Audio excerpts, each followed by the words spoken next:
দর্শক, আসসালামু আলাইকুম। সবাই কেমন আছেন? আশা করি ভালো। তো বাংলাদেশের ভিতরে জানেন সর্বোচ্চ সাক্ষরতার হারে রয়েছে আমাদের এই পিরোজপুর জেলা। তো পিরোজপুর জেলার অন্যতম ঐতিহ্যবাহী একটি থানা হলো বা উপজেলা মঠবাড়িয়া উপজেলা। তো মঠবাড়িয়া উপজেলার শিক্ষা বলেন, সংস্কৃতি, সভ্যতা বা ঐতিহ্য কোনোভাবেই কিন্তু পিছিয়ে নেই এই আমাদের মঠবাড়িয়া উপজেলা।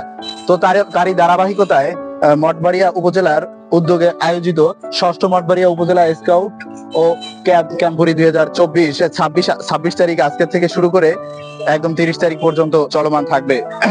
শুরুতে আপনাদেরকে একটু জানিয়ে রাখি যে স্কাউটিং মূলত অরাজনৈতিক আন্দোলন, যা বয়স্ক নেতাদের সহায়তায় পরিচালিত আন্দোলন, যা জাতি ধর্ম বর্ণ নির্বিশেষে সকলের জন্য উন্মুক্ত বিশ্বব্যাপী একটি অরাজনৈতিক আন্দোলন।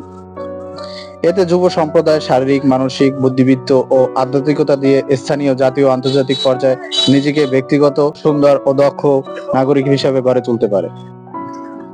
স্কাউটিং এর তিনটি মূল নীতি রয়েছে, তা হচ্ছে duty to God, duty to self and duty to other. এই যে স্কাউট মূলত স্কাউট কিন্তু 1914 সালে, 1914 সালে তৎকালীন ব্রিটিশ ভারতে এই স্কাউটিংটা শুরু হয়।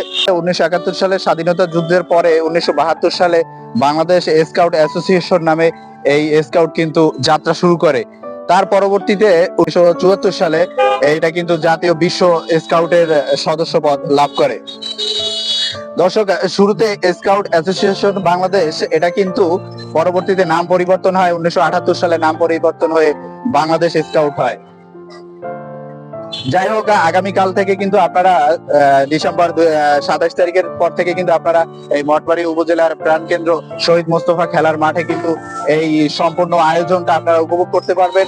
আপনারা যে যেখান থেকেই দেখছেন না কেন, অবশ্যই এই অনুষ্ঠানে আসবেন এবং অনুষ্ঠানকে মুখরঞ্জন করে তুলবেন। ধন্যবাদ।